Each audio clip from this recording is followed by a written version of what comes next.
बहुत बड़े आर्टिस्ट में कोई शक नहीं, आपने जो कहा उनका कोई रिप्लेसमेंट नहीं है। बहुत बड़े आर्टिस्ट थे जो कोई शक नहीं, ऊपर वाले एक अलग ही गिफ्टेड थे और अमेजिंग गिफ्ट गॉड की तरफ से। ये वो फनकार थे जिसके बारे में हर फनकार, हर आर्टिस्ट, ऑडियंस सभी सोचते हैं यार ये कैसा आदमी है, क्या आर्टिस्ट है यार, ये कैसे बोलता है, कहाँ से बोलता है, कैसे अल्फाज कहाँ से लाता है, ये लाइन्स कहाँ से आती हैं, इनके दिमाग में ये बातें कैसे, ये सोचता कैसे है। तो ये चीजें हैं। मैंने खुद उनसे पूछा तो बोलते भाई पता नहीं, मेरे को खुद को भी नहीं मालूम है यार, ये निकल के आते रहते, और मैं शुरू हो जाता तो ऑटोमेटिक चीजें निकल आती हैं। तो ये वो आर्टिस्ट, ऐसे आर्टिस्ट बहुत कम, मतलब ये सालों में, वर्षों में कहते हैं क्या बोलते हैं, 200, 300, 500 साल में एक कलाकार पहला। मैंने पहले मेरी बात हुई थी और उसके पहले 2 साल पहले, 1.5 साल पहले, पैंडेमिक के पहले हम लोग साथ में शो करने वाले थे अमेरिका में, उमर शरीफ जॉनी लीवर उमर शरीफ नाइट। तो हम लोग वो करने वाले थे, लेकिन वो उनकी तबीयत की वजह से वो नहीं हो पाया और ऑर्गेनाइजर जरा पीछे हट गया, वरना हम लोग दोनों साथ में शो करने वाले थे। मेरी बातचीत होती रहती, हाँ यार जॉनी भाई चलो करते हैं, जॉनी साथ में शो करेंगे, मजा आएगा यार, क्या बात है, ये सब होता था। उसके बाद फिर अचानक उनकी तबीयत धीरे धीरे बिगड़ती गई। नहीं ये उमर शरीफ को किसी से मत मिलाइए, ये बिल्कुल अलग थे, इनको किसी से मिल नहीं सकते। हमारे अमानुल्लाह भाई, मोहन अख्तर भाई, जॉनी लीवर, ये अलग अलग है। उमर शरीफ भी अलग है, इनकी दुकान ही अलग है, ये अलग माल बेचते थे आप समझ रहे हैं, ये बहुत ही कमाल थे। इनके फैन तो मतलब मोहन अख्तर भी इनको मानते हैं, अमानुल्लाह को भी उनको मानना पड़ता था, जॉनी लीवर को मानना पड़ेगा वो उमर शरीफ को, क्योंकि ये अलग ही माल बेचते हैं, इनकी टाइमिंग ही अलग है। नहीं यही हम लोग 1990 में मिले थे, 1990 में वो इंडिया पहली बार आए थे तो फिल्म लिखने के लिए। तो मेरी उनके होटल में बैठ के हम घंटों बात करते थे। यही मैं पूछता था भाई ये कैसे तुम कर लेते हो, तुम्हारे दिमाग में बातें कैसे आ जाती है यार। बोले हाँ यार पता नहीं भाई आ जाता, कभी कभी मेरे मुंह से ऐसी सी उल्टी सीधी बातें निकल जाती है, उससे मुझे प्रॉब्लम भी होता है, मुझे बहुत कुछ झेलना पड़ा बोला ना। तो बोला यार मेरा कंट्रोल किया करो, ऐसा मत करो। बोला यार पता नहीं ऊपर निकल आ जाता है क्या है।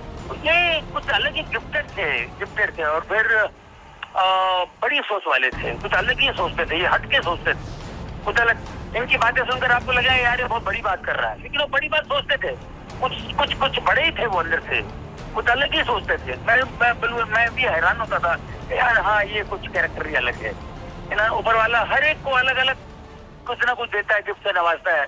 उमर शरीफ एक डिफरेंट थे और उन्होंने करके दिखाया, उन्होंने फिल्में बनाई और उन्होंने क्या किया पता नहीं, फिर वो अस्पताल भी बना रहे थे, फिर वो पॉलिटिक्स में भी आए, ये कुछ अलग ही थे वो। ये मुझे 1990 में दिखाई दिया, ये कोई बड़ा आदमी है, कोई बड़ी बात करता है यार, ये इतनी है भी कुछ बड़ा नहीं। अभी देखिए ऐसे आर्टिस्ट जैसे उमर शरीफ भाई जैसे फनकारों से इंस्पायर होकर के कुछ करे तो कुछ निकल आए तो निकल आया, वरना उमर शरीफ ने दोबारा कोई उमर शरीफ पैदा नहीं हो सकता। उमर शरीफ गए, हमारे फिल्म इंडस्ट्री में महमूद साहब थे, महमूद साहब चले गए और उसके बाद तो कोई आ नहीं सकता, वो अपनी जगह किए, अपनी जगह वो किशोर कुमार अपनी जगह है, ये ऐसे लोग उनमें से हैं उमर शरीफ।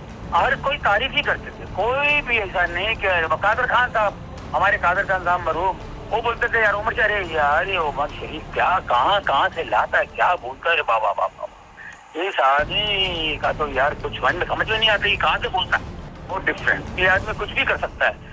अब वो मतलब पॉलिटिक्स में भी अपना बिजनेस भी कर रहे हैं, शोबाजी भी कर रहे हैं, फिल्में भी कर रहे हैं, और फिर उसके बाद फिर अपना कोई चैरिटी में भी वो काम कर रहे हैं, तो फिर कोई अस्पताल वगैरह को बना रहे थे, उसमें भी लगे हुए हैं। तो ये डिफरेंट कैरेक्टर फनकारों में ऐसे लोगों को आप देखिए, आप मुझे बताइए। अल्लाह तबारक व तआला अपने महबूब के सदक़े सल्लल्लाहु अलैहि वसल्लम उमर शरीफ साहब के दर्जात में बुलंदी अता फरमाए और उनके सगीरा कबीरा गुनाहों को अपने महबूब के सदक़े अल्लाह तबारक व तआला माफ़ फरमाए।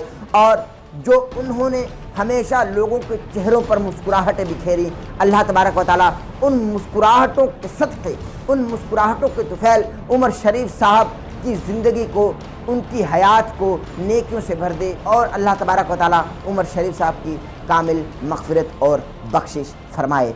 अल्लाह तबारक व तआला अपने महबूब की औलाद और आल अलैहिस्सलाम के सदक़े उमर शरीफ साहब को बख्श दे और उमर शरीफ साहब के अहल खाना को सब्र जमील अता फ़रमाए। उनकी अहलिया ज़रीन गज़ल साहिबा और उनकी दूसरी बीवियाँ हैं और जाहिर है कि उनकी औलाद भी है। अल्लाह तबारक व तआला उनको सब्र जमील की दौलत से माला माल फरमाए। आज का पैगाम, आज की वीडियो आपको पसंद आई तो हमारे चैनल को सब्सक्राइब कर लीजिएगा, बेल आइकन के बटन को प्रेस करना ना भूलिएगा ताकि आप हमारी आने वाली लेटेस्ट अपडेट से महसूस हो सके। दीजिए अपने मेज़बान मोहम्मद नसीम की इजाज़त।